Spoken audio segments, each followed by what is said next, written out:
In the bustling university town of Nsukka, there lived a young man named Andrew who possessed an extraordinary and troubling gift. He discovered it quite by accident during his second year as a literature student at the University of Nigeria. While others his age chased after girls with sweet words and empty promises, Andrew found he could do something far more unusual. He could make any woman experience pleasure simply by looking at her and willing it to happen. The revelation came one afternoon in the school library while he was studying for his contemporary African literature exam. He had been staring absently at Adana, a quiet girl from his poetry class, wondering what it would be like to make her happy. To his shock and horror, she suddenly gasped and dropped her pen, her face flushing crimson. She gathered her books quickly and fled the library, leaving Andrew confused and disturbed by what had just occurred. At first, he convinced himself it was merely coincidence. But over the next few weeks, similar incidents kept happening. A girl in the cafeteria queue. Another during morning assembly. Each time, all it took was his concentrated gaze and imagination, and the women would experience sudden, unexpected waves of pleasure. The gift, if one could call it that, worked whether they were complete strangers or familiar faces. Andrew was raised in a traditional home in Enugu by his deeply religious mother and stern schoolteacher father. They had taught him to respect women and to fear God. This strange power felt like a curse rather than a blessing. He began to avoid eye contact with women altogether, keeping his gaze fixed on the ground as he hurried between classes. His best friend Obinna noticed the change in his behavior. "Guy, what's wrong with you these days? You used to be the life of the party. Now you act like a tortoise hiding in its shell." Andrew couldn't bring himself to explain the truth. Who would believe such a thing? Even he still struggled to accept it. Instead, he made excuses about being stressed with coursework and wanting to focus on his studies. But the power continued to grow stronger. Soon he discovered he didn't even need to look directly at someone, just picturing their face in his mind was enough. The guilt ate at him. These women hadn't consented to what he was doing. Even though he wasn't physically touching them, wasn't this still a violation? He sought guidance from his uncle, a traditional healer in their village. The old man listened gravely to Andrew's halting confession, then shook his head. "The gods give different gifts to different people," his uncle said, crushing herbs in a wooden mortar. "Some can see the future. Others can heal the sick. Your gift." He paused, considering his words carefully. "Your gift is powerful, but dangerous. Like fire, it can warm a home or burn it down. The choice of how to use it belongs to you alone." Andrew left his uncle's compound more troubled than when he arrived. He spent nights pacing his small dormitory room, wrestling with the moral implications of his ability. Should he try to suppress it completely? Pretend it didn't exist? Or was there perhaps some way to use it that wouldn't be wrong? The answer came from an unexpected source. One evening, he encountered Chioma, a final-year medical student, crying behind the faculty building. Her boyfriend of 3 years had just broken up with her to date her younger sister. Andrew sat with her, offering awkward words of comfort while carefully avoiding eye contact. "I gave him everything," Chioma sobbed. 3 years of my life. And now I feel worthless, like I'm not even a woman anymore." Without thinking, Andrew glanced at her tear-stained face and wished fervently for her to feel joy instead of pain.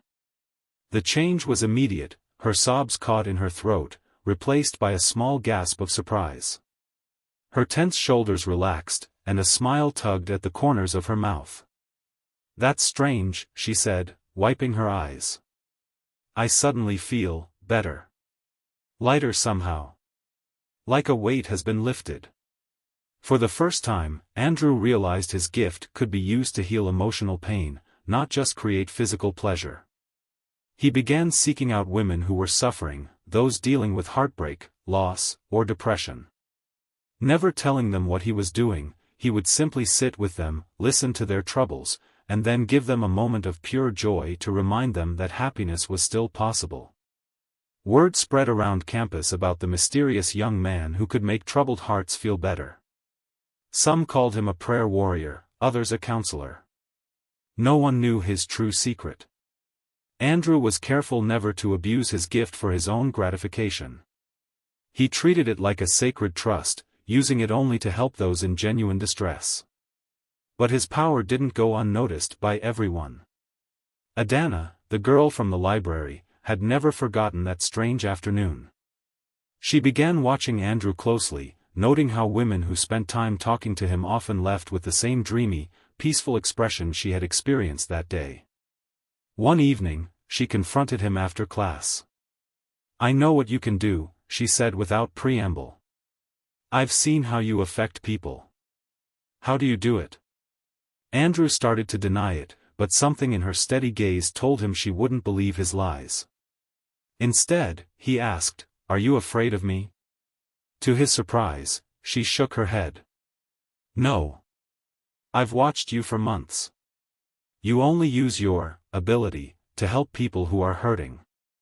You're like a healer, but for the heart and spirit instead of the body." Her words gave him a new perspective on his gift. Perhaps it wasn't a curse after all, but rather a responsibility. Like his uncle said, it was his choice how to use it. As their friendship grew, Adana became his confidant and moral compass. She helped him establish ethical boundaries for using his gift and watched for signs that the power might be corrupting him. Their relationship deepened into love, but Andrew never once used his ability on her again after that first accidental time in the library. What they shared was real, not manufactured by supernatural means. Years later, Andrew became known as a respected counselor and spiritual advisor in their community. Few knew the true source of his ability to help women overcome emotional trauma and rediscover their joy in life. Those who did know his secret, like Adana, now his wife, and his uncle, saw how he had transformed what could have been a curse into a blessing for others. But there were still nights when Andrew lay awake, wondering about the nature of his gift and the responsibility it carried. He thought about the fine line between helping and harming, between using power and abusing it. The gift that had once terrified him had taught him profound lessons about consent, responsibility, and the true meaning of bringing joy to others. His uncle's words still echoed in his mind, like fire, his gift could warm a home or burn it down. Andrew had chosen to be a source of warmth and healing in a world that often felt cold and broken. It wasn't the path he would have chosen for himself, but it was the path he had been given. And in walking it with wisdom and compassion, he had found his true purpose. The story of Andrew became a whispered legend in Nsukka, the man who could give pleasure with just a look. But the real story, known only to a few, was about something far more important: the choice to use power for healing rather than exploitation, and the transformation of a curse into a blessing through wisdom and compassion. Some said his gift came from the gods, others claimed it was inherited from a long-forgotten ancestor who had similar abilities. Andrew himself never knew the true source of his power. But he came to understand that the source mattered less than what he chose to do with it. In time, he taught his children, though they didn't inherit his gift, the lesson he had learned, that true pleasure comes not from what we can take from others, but from what we can give. His daughter Chinua became a therapist, helping people heal from emotional trauma. His son Oluwaseun became a doctor, easing physical pain.